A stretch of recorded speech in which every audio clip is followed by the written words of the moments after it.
Mobilité, axe fort. Sur le seuil de son appartement, un homme contemple le décor qui l'entoure. Il a eu l'opportunité, il y a quelques années, d'emménager à Lausanne dans le nouveau complexe d'habitation situé juste à côté du Géopolis, le Croissant. Ce dernier était très prisé de par son emplacement avantageux et son environnement des plus singuliers. En effet, c'est un espace qui s'est construit très vite. Le complexe santé, puis divers immeubles y ont fait leur apparition, dont celui-ci. L'autoroute, qui à l'époque passait à 2 pas d'ici, est à présent devenue une ligne de tram qui dessert la zone efficacement. Un bus en site propre croise ce dernier perpendiculairement et permet de relier rapidement et régulièrement le nord au sud de la ville.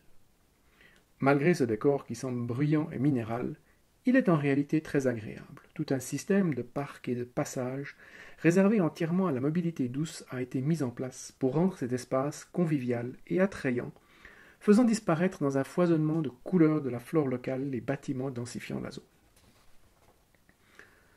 L'homme se souvient que cette place avait été au cœur de propositions diverses. L'une d'entre elles avait soulevé beaucoup d'intérêt, un parc à perte de vue s'ouvrant sur le magnifique panorama du lac Léman. Mais la demande grandissante de personnes arrivant sur Lausanne avait eu raison de ce projet et celui de la densification avait obtenu gain de cause. Alors, à la demande du public, certains éléments clés du projet de parc avaient été retenus pour les faire se rencontrer avec celui-ci.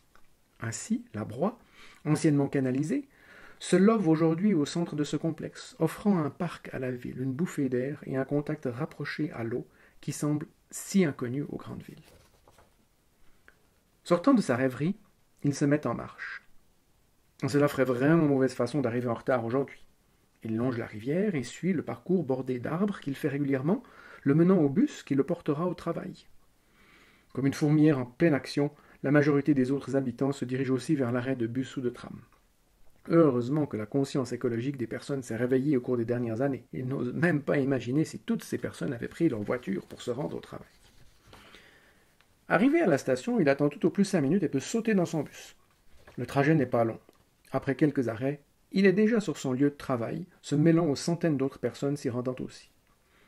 L'université de Lausanne est très bien desservie avec ce bus en site propre et le métro M1. Bien sûr, on peut également compter sur tous ces étudiants qui enfourchent leur vélo pour y arriver. Comme un seul homme, la foule se déplace vers l'Amphimax. Les cours commencent dans une vingtaine de minutes. L'homme salue quelques étudiants qui arrivent depuis l'autre côté de la Sorge. Ils habitent le fameux vortex relié directement par un pont à l'université. Les vénards, en 2 minutes à pied, ils sont déjà sur leur lieu de travail. Il s'arrête, prend un café au rez-de-chaussée de l'Amphimax. Il s'assied sur un des bancs en pisé, épousant la légère pente de ce parc autrefois parking, et observe les jeunes skateurs faisant des figures en contrebas. Certains ont vraiment plus d'énergie que d'autres le matin. L'homme regarde sa montre. 8 heures. Il se lève et suit machinalement le flux d'étudiants qui finissent d'arriver. Il monte les marches 4 à 4, il ne faut pas arriver en retard aujourd'hui. Après un dernier coup d'œil aux arbres qui jaunissent déjà, il s'engouffre dans l'Amphimax et se rend à son pupitre. La rentrée de septembre 2048 peut commencer.